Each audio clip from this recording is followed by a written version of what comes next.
दादी अम्मा कहानी। कहानीकार हैं कृष्णा सोबती जी।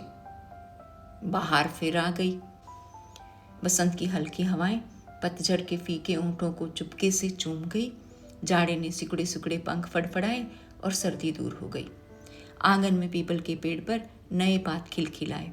परिवार के हंसी खुशी में तैरते दिन रात मुस्कुरा उठे। भरा भराया घर, संभली संवरी सी सुंदर सलोनी बहुएं, चंचलता से खिलखिलाती बेटियां, मजबूत बाहों वाले युवा बेटे। घर की मालकिन मेहरा अपने हरे भरे परिवार को देखती है और सुख में भीग जाती है। ये पांचों बच्चे उसकी उम्र भर की कमाई हैं। उसे वे दिन नहीं भूलते जब ब्याह के बाद 6 वर्षों तक उसकी गोद नहीं भरी थी। उठते बैठते सास की गंभीर कठोर दृष्टि उसकी समूची देह को टटोल जाती। रात को तकिए पर सिर डाले डाले वह सोचती कि पति के प्यार की छाया में लिपटे लिपटे भी उसमें कुछ व्यर्थ हो गया है, असमर्थ हो गया है। कभी सकुचाती सी ससुर के पास से निकलती तो लगता कि इस घर की देहरी पर पहली बार पांव रखने पर जो आशीष उसे मिली थी वह उसे सार्थक नहीं कर पाई। वह ससुर के चरणों में झुकी थी और उन्होंने सिर पर हाथ रखकर कहा था, बहू रानी फूलो फलो। कभी दर्पण के सामने खड़ी खड़ी वह बाएं फैलाकर देखती, क्या इन बाहों में अपने उपजे किसी नन्हे मुन्ने को भर लेने की क्षमता नहीं। 6 वर्षों की लंबी प्रतीक्षा के बाद सर्दियों की एक लंबी रात में करवट बदलते बदलते मेहरा को पहली बार लगा था कि जैसे नरम नरम लिहाफ में वह सिकुड़ी पड़ी है, वैसे ही उसमें उसके तन मन प्राण के नीचे गहरे कोई धड़कन उससे लिपटी आ रही है। उसने अंधियारे में एक बार सोए हुए पति की ओर देखा था और अपने से लज्जा कर अपने हाथों से आंखें ढांप ली थी। बंद पलकों के अंदर से 2 चमकती आंखें थी, 2 नन्हे नन्हे हाथ थे, 2 पांव थे। सुबह उठकर किसी मीठी शिथिलता में घिरे घिरे अंगड़ाई ली थी। आज उसका मन भरा है, सांस ने भांप कर प्यार बरसाया था। बहू अपने को थकाओ मत, जो सहज सहज कर सको करो, बाकी मैं संभाल लूंगी। वह कृतज्ञता से मुस्कुराई थी।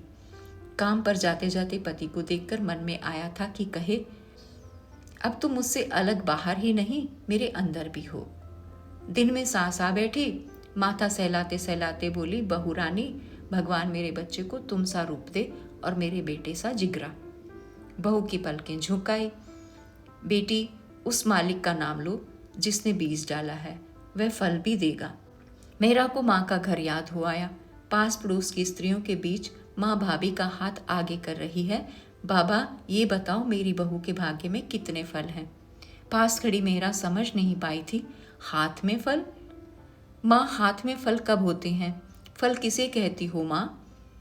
माँ लड़की की बात सुनकर पहले हंसी, फिर गुस्सा होकर बोली, दूर हो मेहरा, जा बच्चों के संग खेल। उस दिन मेहरा का छोटा सा मन ये नहीं समझ पाया था, पर आज तो सास की बात वह समझ ही नहीं, बूझ भी रही थी। बहू के हाथ में फल होते हैं, बहू के भाग्य में फल होते हैं और परिवार की बेल बढ़ती है। मेहरा की गोद से इस परिवार की बेल बढ़ी है। आज घर में 3 बेटे हैं, उनकी बव्वें हैं, ब्याह देने योग्य 2 बेटियां हैं। हल्के हल्के कपड़ों में लिपटी उसकी बहुएं जब उसके सामने झुकती हैं तो क्षण भर के लिए मेहरा के मस्तक पर घर की स्वामिनी होने का अभिमान उभर आता है। वह बैठे बैठे उन्हें आशीष देती है और मुस्कुराती है। ऐसे ही, बिल्कुल ऐसे ही वह भी कभी सास के सामने झुकती थी।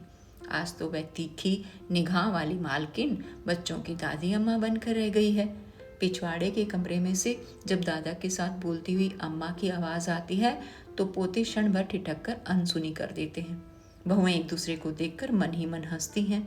लाडली बिटिया सिर हिला हिलाकर खिलखिलाती हुई कहती है, दादी अम्मा बूढ़ी हो आई पर दादा से झगड़ना नहीं छोड़ा। मेहरा भी कभी कभी पति के निकट खड़ी होकर कह देती है, अम्मा नाहक बापू के पीछे पड़ी रहती हैं, बहू बेटियों वाला घर है, क्या ये अच्छा लगता है? पति एक बार पढ़ते पढ़ते आंखें ऊपर उठाते हैं, पल भर पत्नी की ओर देख दोबारा पन्ने पर दृष्टि गड़ा देते हैं। माँ की बात पर पति की मौन गंभीर मुद्रा मेहरा को नहीं भाती, लेकिन प्रयत्न करने पर भी वह कभी पति को कुछ कह देने तक खींच नहीं पाई। पत्नी पर एक उठती निगाह और बस। किसी को आज्ञा देती मेहरा की आवाज़ सुनकर कभी उन्हें भ्रम हो आता है, वह मेहरा का नहीं अम्मा का ही रूबीला स्वर है। उनके होश में अम्मा ने कभी ढीलापन जाना ही नहीं। याद नहीं आता कि कभी माँ के कहने को वे जाने अनजाने टाल सके हों। और अब जब माँ की बात पर बेटियों को हंसते सुनते हैं तो विश्वास नहीं आता। क्या सचमुच माँ आज ऐसी बातें किया करती हैं कि जिन पर बच्चे हंस सकें? और अम्मा तो सचमुच उठते बैठते बोलती हैं, झगड़ती हैं, जो कि कमर पर हाथ रखकर वह चारपाई से उठकर बाहर आती हैं तो जो सामने हो उस पर बरसने लगती हैं। बड़ा पोता काम पर जा रहा है। दादी अम्मा पास आ खड़ी हुई, एक बार ऊपर तले देखा और बोली, काम पर जा रहे हो बेटे, कभी दादा की ओर भी देख लिया करो। कब से उनका जी अच्छा नहीं। जिसके घर में भगवान के दिए बेटे पोते हों वह इस तरह बिना दवा दारू के पड़े रहते हैं। बेटा दादी अम्मा की नज़र बचाता है। दादा की खबर क्या घर भर में उसे ही रखनी है? छोड़ो, कुछ ना कुछ कहती ही जाएंगी अम्मा। मुझे देर हो रही है। लेकिन दादी अम्मा जैसे राह रोक लेती हैं। अरे बेटा, कुछ तो लिहाज करो, बहू बेटे वाले हुए, मेरी बात तुम्हें अच्छी नहीं लगती।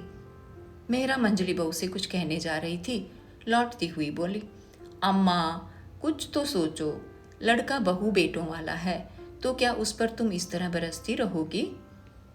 दादी अम्मा ने अपनी पुरानी निगाहों से मेहरा को देखा और जलकर कहा, क्यों नहीं बहू, अब तो बेटों को कुछ कहने के लिए तुमसे पूछना होगा।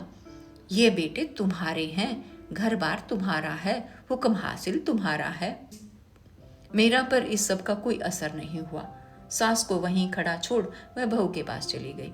दादी अम्मा ने अपनी पुरानी आंखों से बहू की वह रूबीली चाल देखी और ऊंचे स्वर में बोली, बहू रानी, इस घर में अब मेरा इतना सामान रह गया है, तुम्हें इतना घमंड? मेरा को सास के पास लौटने की इच्छा नहीं थी, पर घमंड की बात सुनकर लौट आई।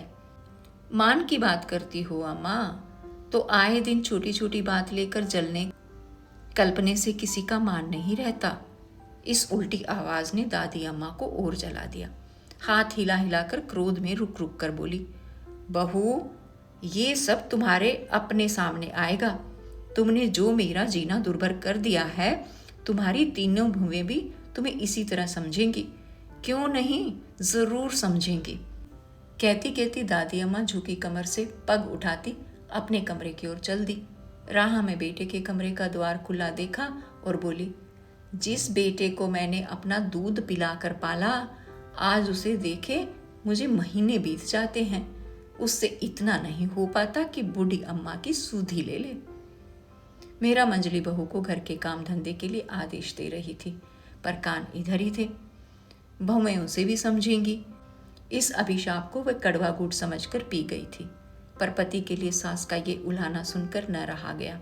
दूर से ही बोली, अम्मा मेरी बात छोड़ो, पराए घर की हूँ, पर जिस बेटे को घर भर में सबसे अधिक तुम्हारा ध्यान है, उसके लिए ये कहते हुए तुम्हें झिझक नहीं आती? फिर कौन माँ है जो बच्चों को पालती पोसती नहीं? अम्मा ने अपनी झुर्रियां पड़ी गर्दन पीछे की। माथे पर पड़े तेवरों में इस बार क्रोध नहीं भर्त्सना थी। चेहरे पर वही पुरानी उपेक्षा लौट आई। बहू, किससे क्या कहा जाता है, ये तुम बड़े समधियों से माथा लगा सब कुछ भूल गई हो। माँ अपने बेटे से क्या कहे, ये भी क्या अब मुझे बेटे की बहू से ही सीखना पड़ेगा? सच कहती हो बहू, सभी माएँ बच्चों को पालती हैं। मैंने कोई अनोखा बेटा नहीं पाला था बहू। फिर तुम्हें तो मेरी पराई बेटी करके ही मानती रही हूँ। तुमने बच्चे आप जने, आप ही वे दिन काटे, आप ही बीमारियां झेली। मेहरा ने खड़े खड़े चाहा कि सास ये कुछ कह कर और कहती। वह इतनी दूर नहीं उतरी कि इन बातों का जवाब दे। चुपचाप पति के कमरे में जाकर इधर उधर बिखरे कपड़े सहेजने लगी। दादी अम्मा कड़वे मन से अपनी चारपाई पर जा पड़ी। बुढ़ापे की उम्र भी कैसी होती है, जीते जी मन में संग टूट जाता है। कोई पूछता नहीं, जानता नहीं। घर के पिछवाड़े जिसे वह अपनी चलती उम्र में कोठरी कहा करती थी, उसी में आज वह अपने पति के साथ रहती है। एक कोने में उसकी चारपाई और दूसरे कोने में पति की, जिसके साथ उसने अनगिनत बहारें और पतझड़ गुजार दिए हैं। कभी घंटों वे चुपचाप अपनी अपनी जगह पर पड़े रहते हैं। दादी अम्मा बीच बीच में करवट बदलते हुए लंबी सांस लेती है। कभी पतली नींद में पड़ी पड़ी वर्षों पहले की कोई भूली बिसरी बात करती है। पर बच्चों के दादा उसे सुनते नहीं। दूर कमरों में बहुओं की मीठी दबी दबी हंसी वैसे ही चलती रहती है।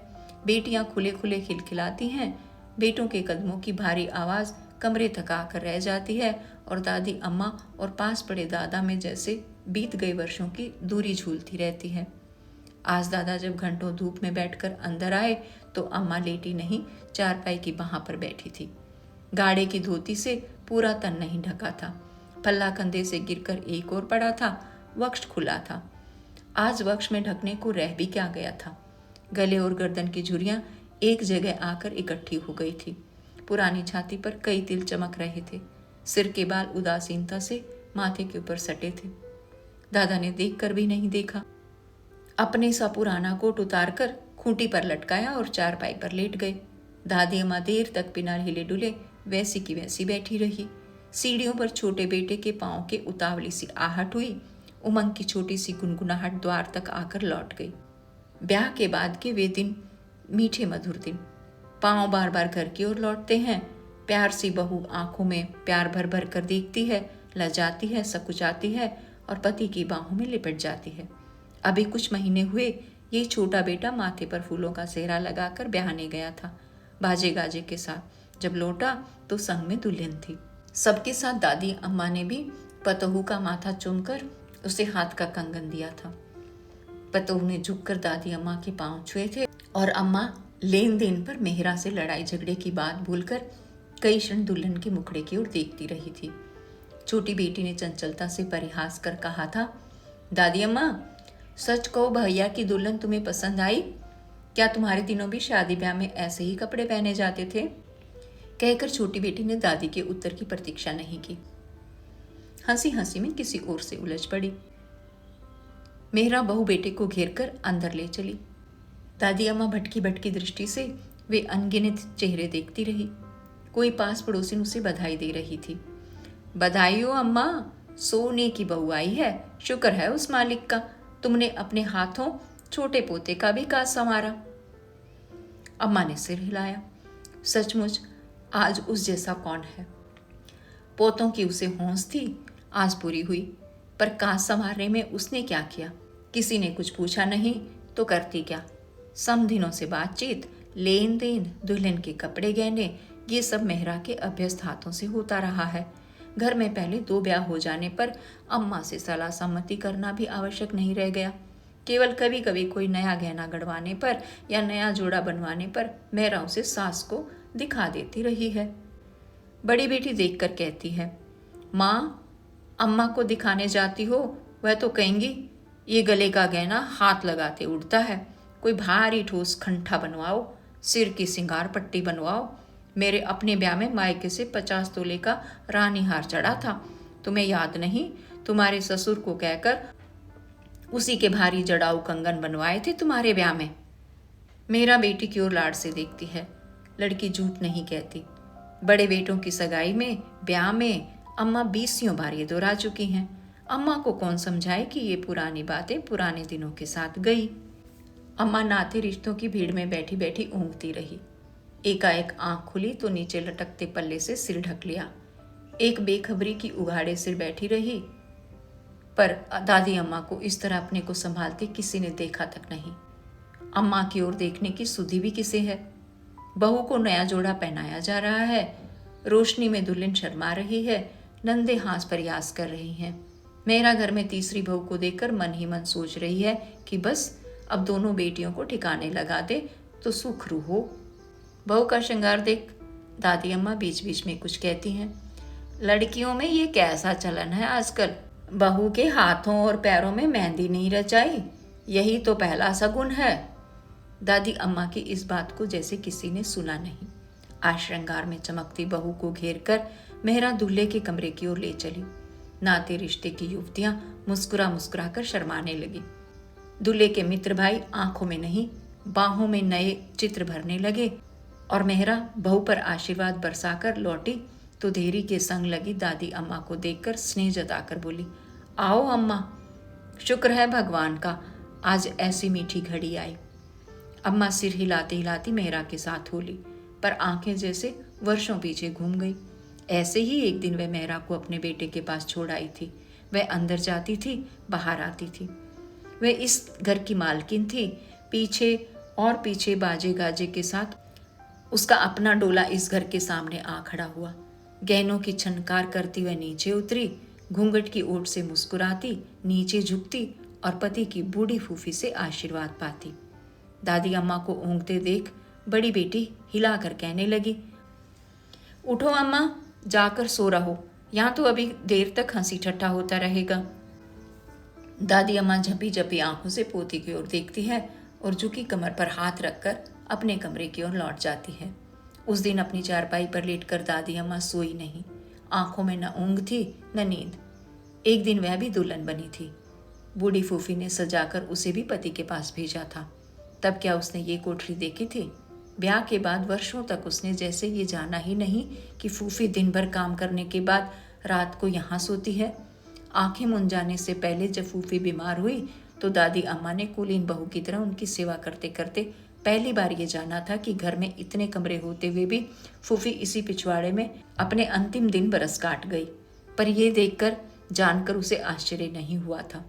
घर के पिछवाड़े में पड़ी फूफी की देह छांदार पेड़ के पुराने तने की तरह लगती थी, जिसके पत्तों की छां उससे अलग, उससे परे घर भर पर फैली हुई थी। आज तो दादी अम्मा स्वयं फूफी बनकर इस कोठरी में पड़ी है। ब्याह के कोलाहल से निकलकर जब दादा थक कर अपनी चारपाई पर लेटे तो एक लंबा चैन का सांस लेकर बोले, क्या सो गई हो? इस बार की रौनक लेन देन तो मंझले और बड़े बेटे के ब्याह को भी पार कर गई। समधियों का बड़ा घर ठहरा। दादी अम्मा लेन देन की बात पर कुछ कहना चाहती हुए भी नहीं बोली, चुपचाप पड़ी रही। दादा सो गए, आवाजें धीमी हो गई। बरामदे में मेहरा का रोबीला स्वर नौकर चाकरों को सुबह के लिए आज्ञाएं देकर मौन हो गया। दादी अम्मा पड़ी रही और पतली नींद से घिरी आंखों से नए पुराने चित्र देखती रही। एकाएक करवट लेते लेते 2-4 कदम उठाए और दादा की चारपाई के पास आ खड़ी हुई। झुककर कई क्षण तक दादा की ओर देखती रही। दादा नींद में बेखबर थे और दादी जैसे कोई पुरानी पहचान कर रही हो। खड़े खड़े कितने पल बीत गए, क्या दादी ने दादा को पहचाना नहीं? चेहरा उसके पति का है, पर दादी तो इस चेहरे को नहीं, चेहरे के नीचे पति को देखना चाहती है। उसे बिछुड़ गए वर्षों में से वापस लौटा लेना चाहती है। सिरहाने पर पड़ा दादा का सिर बिल्कुल सफेद था। बंद आंखों से लगी झुर्रियां ही झुर्रियां थी। एक सूखी बांह कंबल पर सिकुड़ी सी पड़ी थी। ये नहीं, ये तो नहीं। दादी अम्मा जैसे सोते सोते जाग पड़ी थी, वैसे ही इस भूल भटके भंवर में ऊपर नीचे होती चारपाई पर जा पड़ी। उस दिन सुबह उठकर जब दादी अम्मा ने दादा को बाहर जाते देखा तो लगा कि रात भर की भटकी भटकी तस्वीरों में से कोई भी तस्वीर उसकी नहीं थी। वह इस सूखी देह और झुके कंधों में से किसे ढूंढ रही थी। दादी अम्मा चारपाई की बाहों से उठी और लेट गई। अब तो इतनी सी दिनचर्या शेष रह गई है।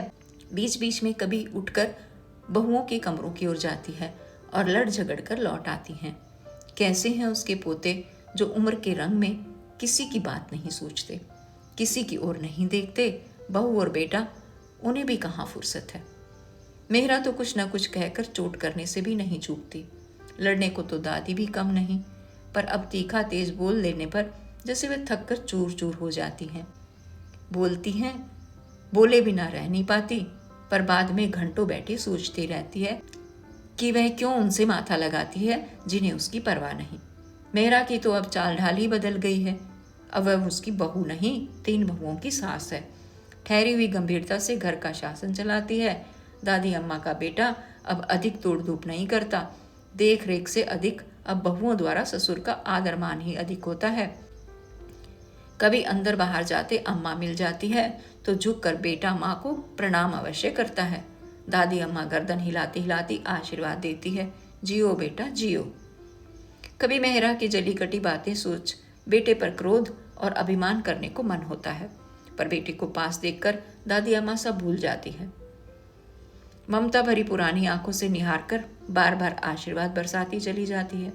सुख पाओ, भगवान बड़ी उम्र दे। कितना गंभीर और शीलवान है उसका बेटा। है तो उसका ना, पोतों को ही देखो, कभी झुककर दादा के पांव तक नहीं छूते। आखिर माँ का असर कैसे जाएगा। इन दिनों बहू की बात सोचते ही दादी अम्मा को लगता है कि अब मेहरा उसके बेटे में नहीं, अपने बेटों में लगी रहती है। दादी अम्मा को वे दिन भूल जाते हैं जब बेटे के ब्याह के बाद बहू बेटे के लाड चाव में उसे पति के खाने पीने की सुधि तक न रहती थी। और जब लाख लाख शुक्र करने पर पहली बार मेहरा की गोद भरने वाली थी तो दादी अम्मा ने आकर दादा से कहा था, बहू के लिए अब एक कमरा खाली करना होगा, हम लोग फूफी के कमरे में जा रहेंगे। दादा ने एक भरपूर नजरों से दादी अम्मा की ओर देखा था, जैसे वे बीत गए वर्षों को अपनी दृष्टि से टटोलना चाहते हूँ। फिर सिर पर हाथ फेरते फेरते कहा था, क्या बेटे वाला कमरा बहू के लिए ठीक नहीं? नाहक क्यों ये सब कुछ उल्टा सीधा करवाती हो? दादी अम्मा ने हाथ हिलाकर कहा, ओहो, तुम समझोगे भी? बेटे के कमरे में बहू को रखूंगी तो बेटा कहाँ जाएगा? उल्टे सीधे की फिक्र तुम क्यों करते हो? मैं सब ठीक कर लूंगी। और पत्नी के चले जाने पर दादा बहुत देर बैठे बैठे भारी मन से सोचते रहे थे कि जिन वर्षों का बीतना उन्होंने आज तक नहीं जाना, उन्हीं पर पत्नी की आशा विराम बनकर आज खड़ी हो गई है। आज सचमुच ही उसे इस उलटफेर की परवाह नहीं। इस कमरे में बड़ी फूफी उनकी दुल्हन को छोड़ गई थी, उस कमरे को छोड़कर आज वे फूफी के कमरे में जा रहे हैं। क्षण भर के लिए, केवल क्षण भर के लिए उन्हें बेटे से ईर्ष्या हुई और उदासीनता में बदल गई। और पहली रात जब वह फूफी के कमरे में सोए तो देर गए तक भी पत्नी बहू के पास से नहीं लौटी थी। कुछ देर प्रतीक्षा करने के बाद उनकी पलकें झपी तो उन्हें लगा कि उनके पास पत्नी का नहीं, फूफी का हाथ है। दूसरे दिन मेहरा की गोद भरी थी, बेटा हुआ था। घर की मालकिन पति की बात जानने के लिए बहुत अधिक व्यस्त थी। कुछ दिन से दादी अम्मा का जी अच्छा नहीं। दादा देखते हैं पर बुढ़ापे की बीमारी से कोई दूसरी बीमारी बड़ी नहीं होती। दादी अम्मा बार बार करवट बदलती है और फिर कुछ कुछ देर के लिए हाँफ कर पड़ी रह जाती है। 2-1 दिन से वह रसोई घर की ओर भी नहीं आई, जहाँ मेहरा का आधिपत्य रहते हुए भी वह कुछ न कुछ नौकरों को सुनाने में चूकती नहीं है। आज दादी को न देखकर छोटी बेटी हंसकर मंजली भाभी से बोली, भाभी, दादी अम्मा के पास अब शायद कोई लड़ने झगड़ने की बात नहीं रह गई, नहीं तो अब तक कई बार चक्कर लगाती। दोपहर को नौकर जब अम्मा के यहाँ से अनछुई थाली उठा लाया तो मेहरा का माथा ठनका। अम्मा के पास जाकर बोली, अम्मा, कुछ खा लिया होता, क्या जी अच्छा नहीं? एकाएक अम्मा कुछ बोली नहीं। क्षण भर रुककर आंखें खोली और मेहरा को देखती रह गई। खाने को मन न हो तो अम्मा दूध ही पी लो। अम्मा ने हाँ ना कुछ नहीं की, न पलके ही झपकी। इस दृष्टि से मेहरा बहुत वर्षों तक आज फिर डरी। इनमें न क्रोध था, न सास की तरेर थी, न मनमुटाव था।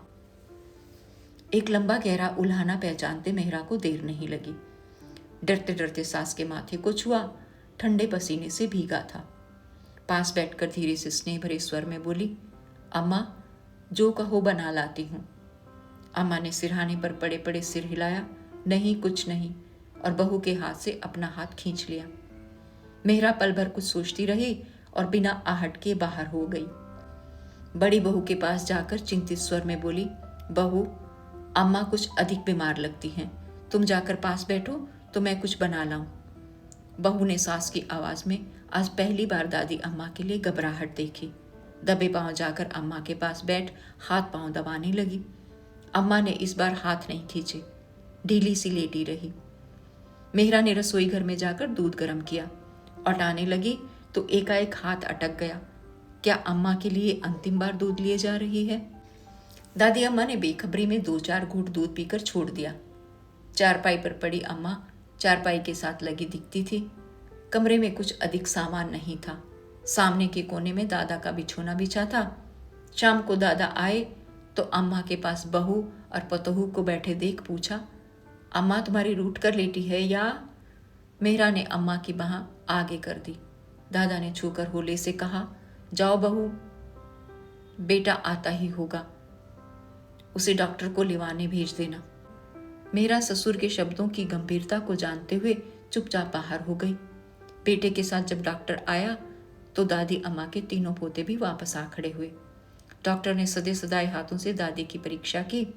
जाते जाते दादी के बेटे से कहा, कुछ ही घंटे और। मेहरा ने बहुओं को धीमे स्वर में आज्ञाएं दी और बेटों से बोली, बारी बारी से खा पी लो, फिर पिता और दादा को भेज देना। अम्मा के पास से हटने की पिता और दादा की बारी नहीं आई उस रात। दादी ने बहुत जल्दी की, डूबते डूबते हाथ पांव से चटपटाकर एक बार आंखें खोली और बेटे और पति के आगे बाहें फैला दी, जैसे कहती हो मुझे तुम पकड़ रखो। दादी का श्वास उखड़ा, दादा का कंठ जकड़ा और बेटे ने मां पर झुककर पुकारा, अम्मा अम्मा। सुन रही हूं बेटा, तुम्हारी आवाज पहचानती हूं। मेरा सास की ओर बढ़ी और ठंडे हो रहे पैरों को छूकर याचना भरी दृष्टि से दादी अम्मा को बिछड़ती आंखों से देखने लगी। बहू को रोते देख अम्मा की आंखों में क्षण भर को संतोष झलका, फिर वर्षों की लड़ाई झगड़े का आभास उभरा। द्वार से लगी तीनों पोतों की बहुएं खड़ी थी। मेरा ने हाथ से संकेत किया। बारी बारी दादी अम्मा के निकट तीनों झुकी। अम्मा की पुतलियों में जीवन भर का मोह उतर गया। मेहरा से उलझा कड़वापन ढीला हो गया। चाहा कि कुछ कहे कुछ, पर छुटते तन से दादी अम्मा होठों पर कोई शब्द नहीं खींच पाई। अम्मा बहुओं को आशीष देती जाओ, मेहरा के गीले कंठ में आग्रह था, विनय थी। अम्मा ने आंखों के झिलमिलाते पर्दे में से अपने पूरे परिवार की ओर देखा। बेटा, बहू, पति, पोते, पतोहू, पोतियां, छोटी पतोहू की गुलाबी ओढ़नी जैसे दादी के तन मन पर बिखर गई। उस ओढ़नी से लगे गोरे गोरे लाल लाल बच्चे हंसते खेलते, भूली किलकारियां। दादी अम्मा की धुंधली आंखों में से और सब मिट गया, सब पुंछ गया। केवल ढेर से अगणित बच्चे खेलते रह गए, उसके पोते, उसके बच्चे। पिता और पुत्र ने एक साथ देखा। अम्मा जैसे हल्के से हंसी, हल्के से। मेहरा को लगा अम्मा बिल्कुल वैसे ही हंस रही है जैसे पहली बार बड़े बेटे के जन्म पर वह उसे देखकर हंसी थी। समझ गई बहुओं को आशीर्वाद मिल गया। दादा ने अपने सिकुड़े हाथ में दादी का हाथ लेकर आंखों से लगाया और बच्चों की तरह बिलक बिलक कर रो पड़े। रात बीत जाने से पहले दादी अम्मा बीत गई। अपने भरे पूरे परिवार के बीच वह अपने पति, बेटे और पोतों के हाथ में अंतिम बार घर से उठ गई। दाह संस्कार हुआ और दादी अम्मा की पुरानी देह फूल हो गई। देखने सुनने वाले बोले, भाग्य हो तो ऐसा फलता फूलता परिवार। मेहरा ने उदास उदास मन से सबके लिए नहाने का सामान जुटाया, घर बाहर धुलवाया। नाते रिश्तेदार, पास पड़ोसी अब तक लौट गए थे। मौत के बाद रूखी सहमी सी दोपहर। अनचाहे मन से कुछ खा पी कर घर वाले चुपचाप खाली हो बैठे। अम्मा चली गई पर परिवार भरा पूरा है। पोती थक कर अपने अपने कमरों में जा लेटे। भव्य उठने से पहले सास की आज्ञा पाने को बैठी रही। दादी अम्मा का बेटा निढाल होकर कमरे में जा लेटा। अम्मा की खाली कोठरी का ध्यान आते ही मन बह आया। कल तक अम्मा थी तो सही उस कोठी में। रुआंसी आंखें बरसकर झुकाई तो सपने में देखा नदी किनारे घाट पर अम्मा खड़ी हैं और चिता को जलते देख कहती है, जाओ बेटा, दिन ढलने को आया, अब घर लौट चलो। बहू राह देख रही होगी, जरा संभल कर जाना। बहू से कहना बेटियों को अच्छे ठिकाने लगाए। दृश्य बदला। अम्मा द्वार पर खड़ी है, झांक कर उसकी ओर देखती है। बेटा, अच्छी तरह कपड़ा ओढ़कर सो। हाँ बेटा, उठो तो कोठरी में बापू को मिलाओ, ये विछो उनसे न झेला जाएगा। बेटा, बापू को देखते रहना। तुम्हारे बापू ने मेरा हाथ पकड़ा था, उसे अंत तक निभाया, पर मैं ही छोड़ चली। बेटे ने हड़बड़ाकर आंखें खोली, कई क्षण द्वार की ओर देखते रह गया। अब कहाँ आएगी अम्मा इस देहरी पर। बिना आहट के मेहरा आई, रोशनी की। चेहरे पर अम्मा की याद नहीं, अम्मा का दुख था। पति को देखकर जरा सी रोई और बोली, जाकर ससुर जी को तो देखो, पानी तक मुंह नहीं लगाया। पति खिड़की में से कहीं दूर देखते रहे, जैसे देखने के साथ कुछ सुन रहे हों। बेटा, बापू को देखते रहना। तुम्हारे बापू ने तो अंत तक संग निभाया, पर मैं ही छोड़ चली। उठो। मेरा कपड़ा खींचकर पति के पीछे हुली। अम्मा की कोठरी में अंधेरा था। बापू उसी कोठरी के कोने में अपनी चारपाई पर बैठे थे। नजर दादी अम्मा की चारपाई वाली खाली जगह पर गड़ी थी। बेटे को आया जान हिले नहीं। बापू उठो, चलकर बच्चों में बैठो, जी संभलेगा। बापू ने सिर हिला दिया। मेहरा और बेटे की बात बापू को मानो सुनाई नहीं दी। पत्थर की तरह बिना हिले डुले बैठे रहे। बहू, बेटा, बेटे की माँ। खाली दीवारों पर अम्मा की तस्वीरें ऊपर नीचे होती रही। द्वार पर अम्मा घूंघट निकाले खड़ी है। बापू को अंदर आते देख शर्माती है और बुआ की ओट हो जाती है। बुआ स्नेह से हंसती है, पीठ पर हाथ फेर कर कहती है, बहू मेरे बेटे से कब तक शर्माओगी? अम्मा बेटे को गोद में लिए दूध पिला रही है। बापू घूम फिरकर आसपास आ खड़े होते हैं, तेवर चढ़े, तीखे बालों को फीका बनाकर कहते हैं, मेरी देखरेख अब सब भूल गई हो? मेरे कपड़े कहाँ डाल दिए? अम्मा बेटे के सिर को सहलाते सहलाते मुस्कुराती है, फिर बापू की आंखों में भरपूर देखकर कहती है, अपने ही बेटे से प्यार का बंटवारा कर झुंझलाने लगे? बापू इस बार झुंझलाते नहीं, झिझकते हैं। फिर एकाएक दूध पीते बेटे को अम्मा से लेकर चूम लेते हैं। मुन्ने के पतले नरम होठों पर दूध की बूंद अब भी चमक रही है। बापू अंधेरे में अपनी आंखों पर हाथ फेरते हैं, हाथ गीले हो जाते हैं। उनके बेटे की मां आज नहीं रही। तीनों बेटे दबे पांव जाकर दादा को झांक आए। बहुएं सास की आज्ञा पा अपने अपने कमरों में जा लेटी। बेटियों को सोता जान मेहरा पति के पास आई तो सिर दबाते दबाते प्यार से बोली, अब हौसला करो। लेकिन एकाएक किसी की गहरी सिसकी सुन चौंक पड़ी। पति पर झुककर बोली, बापू की आवाज लगती है, देखो तो। बेटे ने जाकर बाहर वाला द्वार खोला, पीपल से लगी झुकी सी छाया। बेटे ने कहना चाहा बापू, पर बैठे गले से आवाज निकली नहीं। हवा में पत्ते खड़खड़ाए, टहनियां हिली और बापू खड़े खड़े सिसकते रहे। बापू। इस बार बापू के कानों में बड़े पोते की आवाज आई।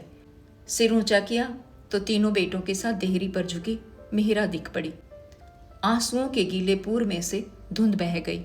मेरा अब घर की बहू नहीं, घर की अम्मा लगती है। बड़े बेटे का हाथ पकड़कर बापू के निकट आई, झुककर गहरे स्नेह से बोली, बापू अपने इन बेटों की ओर देखो, ये सब अम्मा का ही तो प्रताप है।